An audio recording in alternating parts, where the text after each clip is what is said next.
आज की ऑपरेशन सिंदूर से ही जुड़ी सबसे बड़ी खबर यह है कि पहलगाम हमले में शामिल आतंकी को ढेर कर दिया गया है।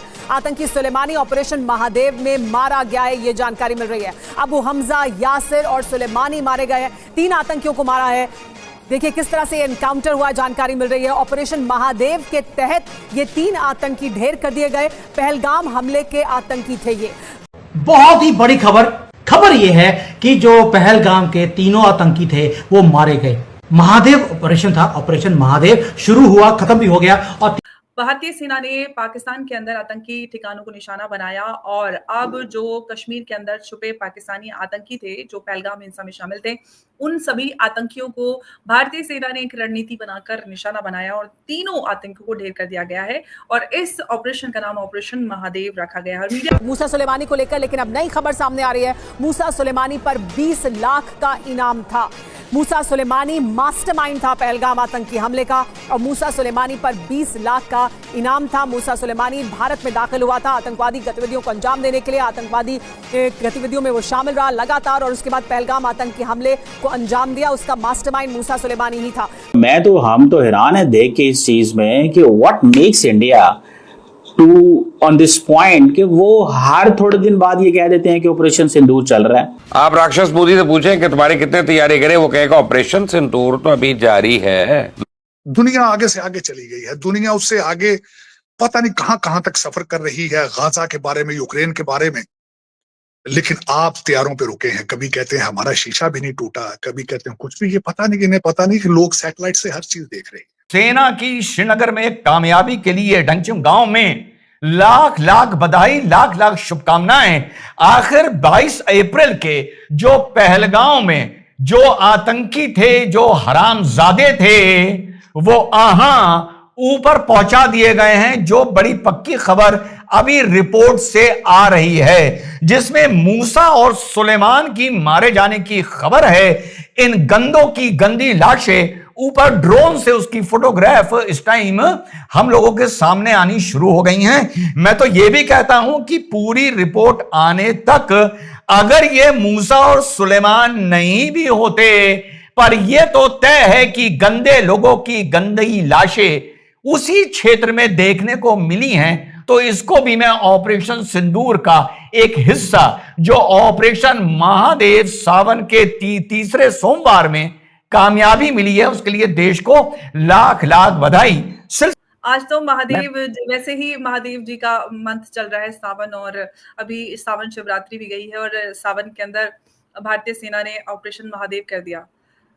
देखिए, एक बहुत ही बड़ा कोइंसिडेंस की बात है कि आप देखिए आज संसद में राजनाथ सिंह जी जिस हिसाब से वो एक ब्यौरा पेश कर रहे हैं और जिस हिसाब से उन्होंने ऑपरेशन सिंदूर के डिटेल्स देना चालू किया, इसी दौरान 2 घंटे या 3 घंटे पहले हमें खबर मिली है कि 3 आतंकवादी जो पहलगाम में जिन्होंने हिंदू टूरिस्ट को मारा था, उनको भारतीय सेना ने ढेर कर दिया।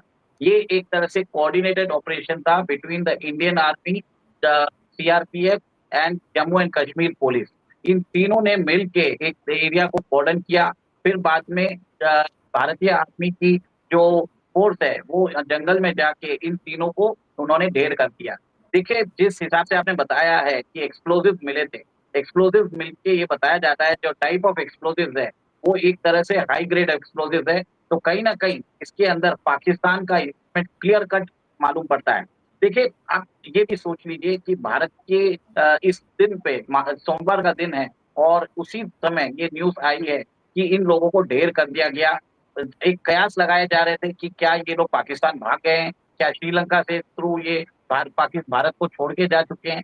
पर आज जिस हिसाब से आपने देखा है कि 100 दिन के अंदर हमने इनको ढेर कर दिया और भारत की जो फोर्सेस है उन्होंने जो बदला लेना है एक तरह से आंशिक बदला ले लिया है, क्योंकि इनके जो 2 मास्टरमाइंड है जो है मौलाना मसूद अजहर और हाफिज सईद, ये दोनों अभी भी जिंदा है और पर इनके ऊपर भी कार्रवाई होनी चाहिए।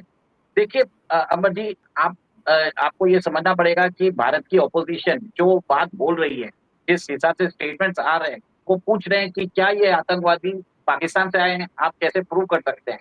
एक तरह से वो पाकिस्तान की भाषा बोलना चालू कर दी है। आज भारत के जो पूर्व गृह मंत्री है पी चिदम्बरम, उन्होंने भी ये सवाल वापस आज किया था। देखिए, संसद का सत्र चल रहा है, 6 से 7 दिन तक उन्होंने कार्रवाई करने नहीं दी। आपको मालूम है 1 मिनट का 2.5 लाख रुपया लगता है, उसके बावजूद भी संसद को उन्होंने चलने नहीं दिया। और आज आज जिस हिसाब से, जैसे राजनाथ सिंह जी ने बोला था कि ऑपरेशन सिंदूर एक तरह से ऑनगोइंग प्रोसेस है, उस दौरान उन्होंने संसद के अंदर पूरा लेखा जोखा दिया और उन्होंने क्लियर कट बोल दिया कि भारत ने एक तरह से यहाँ पे एक बहुत बड़ी सफलता हासिल की है। और इसकी जो प्रेस विज्ञप्ति है, मेरे ख्याल से सेना कुछ देर में जारी करेगी। पर जो मीडिया की रिपोर्ट्स आ रही है उससे ये मालूम पड़ रहा है कि ये तीनों आतंकवादी पहलगाम में इन्वॉल्व थे और बताया जाता है दे वर वेल स्टॉक, मतलब इनके पास पूरी सप्लाई थी कि अगले 2-3 महीने भी वो वहां पे ठहर सकते थे। और कयास ये भी लगाए जा रहे हैं कि ये अमरनाथ यात्रा पे भी इन्होंने एक तरह से खतरा था इन लोगों का।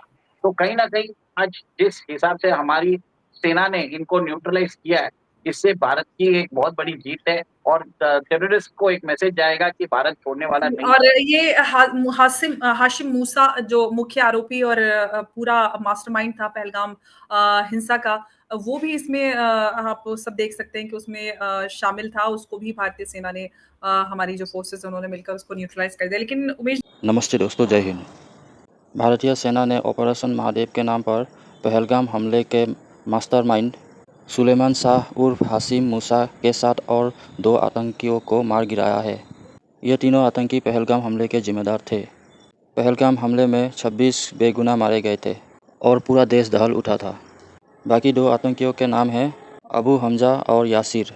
तीनों आतंकी श्रीनगर के लिडवास जंगल में छिपे थे, लेकिन हमारे सेना ने सटीक जानकारी जुटाते हुए उनके पूरे ठिकाने को तबाह कर दिया और तीनों आतंकियों को जहन्नुम भेज दिया। जी, हम एक तरफ तो अभी भी देख रहे थे पाकिस्तान ऑपरेशन सिंदूर का ही लेकर एक नैरेटिव बिल्डिंग में लगा हुआ था कि ऐसा नहीं हुआ, हमारा नुकसान नहीं हुआ, हमने उनके ये कर दिया वो कर दिया। और अभी सीज फायर को लेकर भी प्रेसिडेंट ट्रम्प के बयानात अभी तक जारी हैं, लेकिन उसके आगे बढ़कर भारत ने एक और बाजी मार दी, ऑपरेशन महादेव। किस तरह से देखा जाना चाहिए, क्या मैसेज जाता है ये पूरी दुनिया को? देखिए, भारत की ऑपोजिशन एक तरह से पाकिस्तान की स्पोक्स पर्सन बन चुकी है। वो वैसे क्वेश्चंस पूछती है जो पाकिस्तान पूछना चाहता है और पाकिस्तान की जो आतंकवादी सेना है उसको एक तरह से ये जो उन्होंने प्लानिंग की है उसको बचाने की कोशिश की जा रही है। और आपने देखा कि किस तरह से ऑपरेशन सिंदूर के दौरान उन्होंने एक तरह से इंफॉर्मेशन वॉरफेयर चालू कर दिया था, जिसमें उन्होंने बोला था कि हमने आपके 12-15 रफाल गिरा चुके हैं। और इसको जैसे ही पाकिस्तान की सेना ने इसको DGISPR ने इसको फ्लैग किया, चीनी अखबारों ने भी इसको एक तरह से एम्पलीफाई किया।